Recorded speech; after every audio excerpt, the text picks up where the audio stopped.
शहर की लुगाई गांव को आई। मधु शहर में रहने वाली पढ़ी लिखी मॉडर्न लड़की है।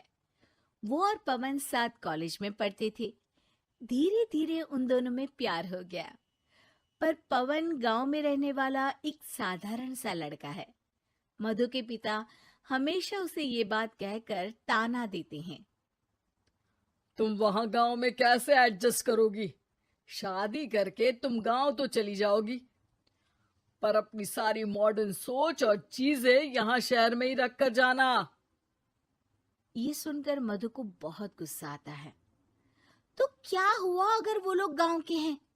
मैं वहां जाकर उस घर को बिल्कुल शहर की तरह बना दूंगी। शाम होते ही मधु पवन को वीडियो कॉल करती है। अच्छा हुआ तुमने वीडियो कॉल कर लिया। हाँ, मैं तुम्हें आज अपनी माँ से मिलाता हूँ। अरे बिट्टू, क्या कर रहा है? ये क्या है? दूर करना इस टुनटुने को। जाने कौन दिख रहा है इसमें तो। अरे माँ, आपकी बहू का वीडियो कॉल है। आप इसमें अपनी बहू से आमने सामने बात कर सकती हैं। नमस्ते माँ जी, कैसी हैं आप? अरे जका, ये बहू ने अपने कानों में क्या लगाया है? जो कैसे झुमके हैं? झुमके नहीं माँ जी, इन्हें ईयरफोन्स कहते हैं। इससे सामने वाले की आवाज और अच्छे से आती है। मैं आपको भी ला कर दूंगी। अरे नहीं नहीं, हमें नहीं ना चाहिए। हमारे कान बिल्कुल ठीक है। हाँ। माँ जी की ये बातें सुनकर मधु को अपने पिता की बातें याद आ जाती है और वो उसी वक्त ये ठान लेती है कि वो अपने ससुराल को एकदम मॉडर्न ससुराल बनाकर रहेगी। कुछ दिन बीत जाते हैं। पवन और मधु की शादी हो चुकी है। आज मधु का अपने ससुराल में पहला दिन है। माँ जी, मैं आपके लिए एक तोहफा लाई हूँ। अरे इतना बड़ा तोहफा! अरे क्या लाई है रे इस बड़े से बक्से में? मधु बॉक्स खोलती है। ये क्या है? ये वैक्यूम क्लीनर है। मैंने आपको झाड़ू लगाते हुए देखा तो सोचा अब आपका काम आसान हो जाएगा। अरे वाह बहू वाह, तूने मुझे झाड़ू लगाते हुए देखा तो तू मेरा हाथ से झाड़ू लेकर खुद भी तो लगा सकती थी ना। पर नहीं, तूने तो जे मशीन लाकर मेरे हाथ में दे दी कि यह काम हमेशा मैं ही करूं। ये आजकल की शहरी छोरियां बिल्कुल नहीं बदलेगी।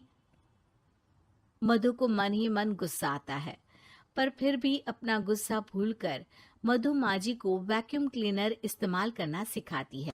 अगले दिन मधु सुबह उठती है तो ये आंगन में से कैसी आवाजें आ रही हैं? मधु दौड़ती दौड़ती आंगन में जाती है और देखते ही चौंक जाती है।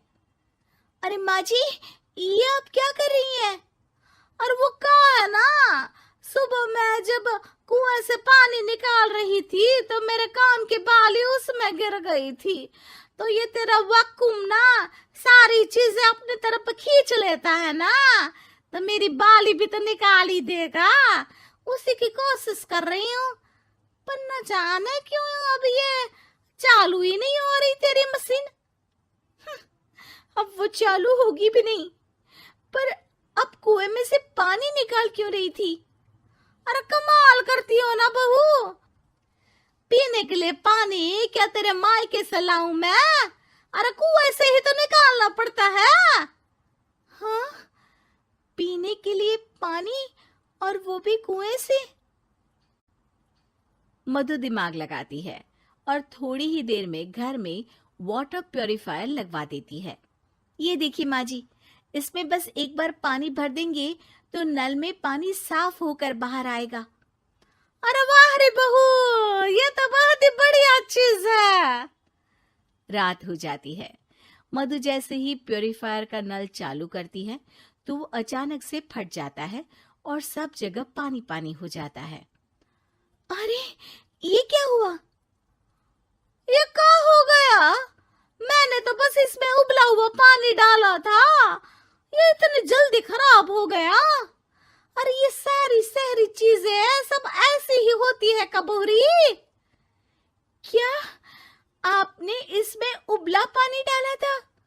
हाँ तो फिर पानी तो तभी साफ होगा ना जब उसे उबालेंगे। ये मशीन का कोई जिन है जो हमने जो बोला वो कर देगी है? मधु को बहुत गुस्सा आता है।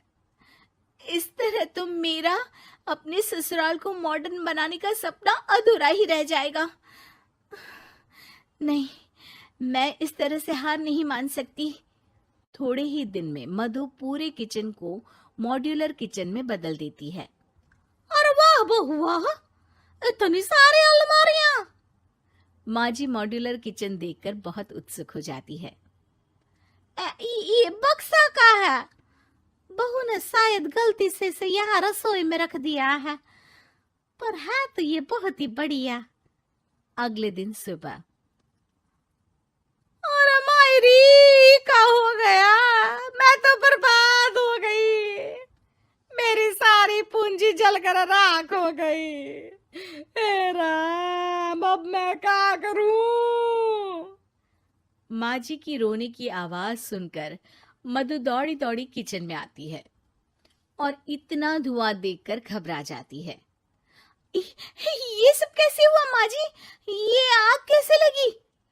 ये सब तेरा इस मॉड्यूलर किचन की वजह से हुआ है, और ऊपर से तूने तिजोरी जो रसोई में रख दी थी, मैंने जैसे ही अपने गहने और पैसे इसमें रखे और बाहर से इस ताले को घुमाया, ये तो 5 मिनट में ही आग बबूला होकर फट गया।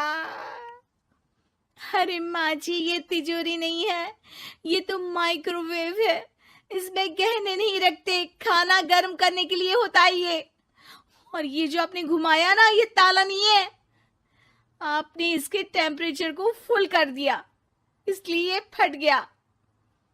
माँ जी और जोर जोर से रोने लगती है।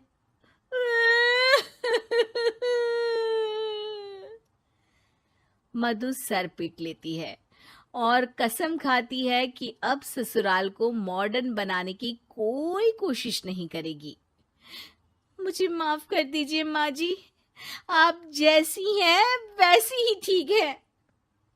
मधु को अपने पिता की कही बात याद आ जाती है और मधु वापस घर और किचन को पहले जैसा ही कर देती है।